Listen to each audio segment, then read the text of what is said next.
It is very fashionable and proper to speak about food in all its forms, all its colors, aromas, and tastes. But after the food goes through the digestive system, when it is thrown out as scrap, it is no more fashionable to speak about it. It's rather revolting. I'm a guy who was graduated from bullshit to full shit.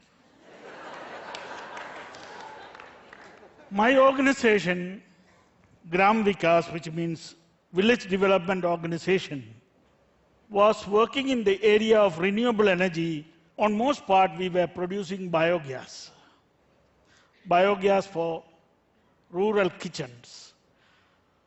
We produce biogas in India by using animal manure, which usually in India it's called cow dung, but in a gender-sensitive person that I am, I would like to call it bullshit. But realizing later on how important was sanitation and disposal of crap in a proper way, we went into the arena of sanitation. 80% of all diseases in India and most developing countries is because of poor quality water. And when we look at the reason for poor quality water, you find that it is our abysmal attitude to the disposal of human waste. Human waste in its rawest form finds its way back to drinking water, bathing water, washing water, irrigation water, whatever water you see. And this calls for 80% of the diseases in rural areas.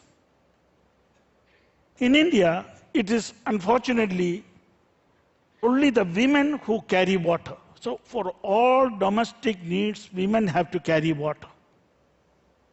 So that is a pitiable state of affairs. Open defecation is rampant. 70% of India defecates in the open.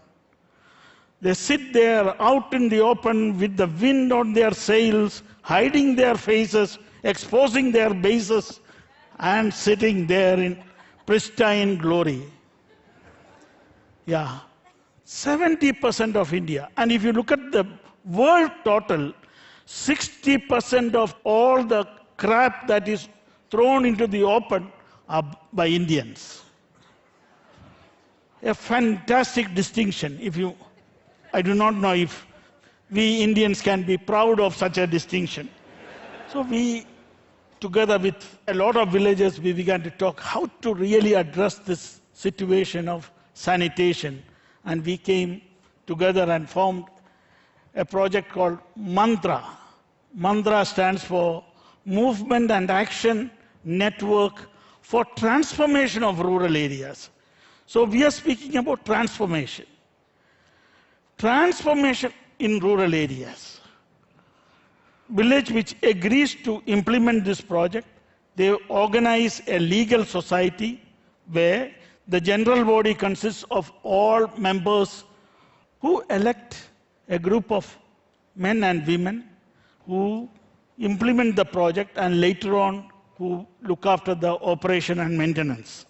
They decide to build a toilet and a shower room. And from a protected water source, water would be brought to an elevated water reservoir and piped to all households through 3 taps. One in the toilet, one in the shower, one in the kitchen. 24 hours a day. The pity is that our cities like New Delhi, Bombay do not have 24 hours water supply. But in these villages, we want to have. There's a distinct difference in the quality.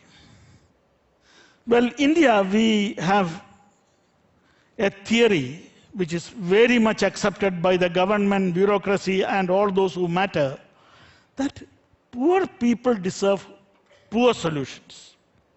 And absolutely poor people deserve pathetic solutions. This combined with a Nobel prize-worthy theory that cheapest is the most economic is the heady cocktail that the poor are forced to drink.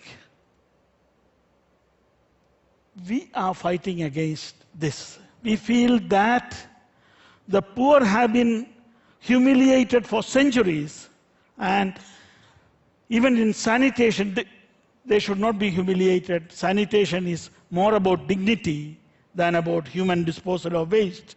And so you build these toilets, and very often we have to hear that the toilets are better than their houses, and you can see in front is the thatched houses, and the others are the toilet.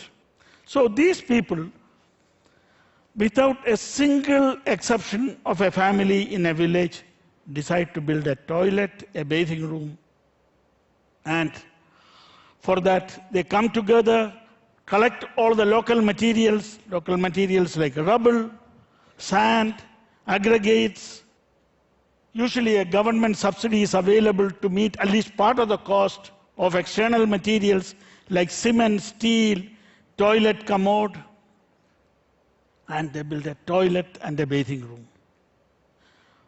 Also, all the unskilled laborers, that is daily wage earners, mostly landless, are given an opportunity to be trained as masons and plumbers. So while these people are being trained, others are collecting the materials. And when both are ready, they build a toilet, a shower room, and of course also a water tower, an elevated water reservoir. We use a system of 2 leach pits to treat the waste. From the toilet, the muck comes into the first leach pit, and when it is full, it is blocked and it can go to the next.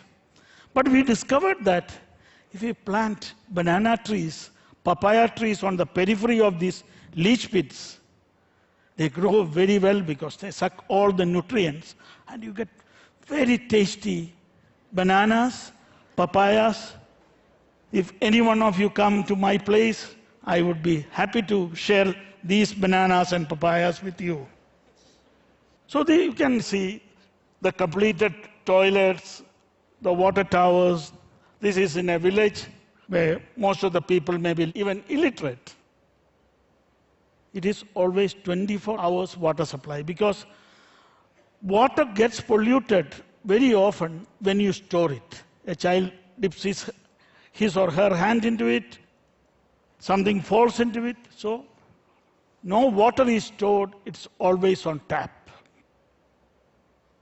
This is how elevated water reservoir is constructed, and that is the end product. Because it has to go high and there is some space available, 2 or 3 rooms are made under the water tower, which is used by the village for different committee meetings. We have had clear evidence of great impact of this program. Before we started, there were, as usual, more than 80% of the people were suffering from waterborne diseases.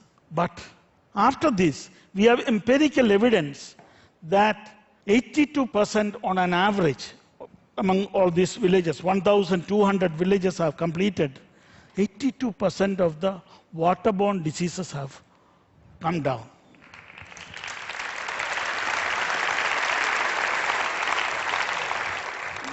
Women usually used to spend, especially in summer months, about 6 to 7 hours a day carrying water. And when they went for carrying water, because, as I said earlier, it's only women who carry water there, they used to take their little children, girl children, also to carry water, or else to be back at home to look after the siblings. So there was less than 9% of girl children attending school, even if there was a school. And boys about 30%. But girls, it has gone to about 90%, and boys almost to 100%.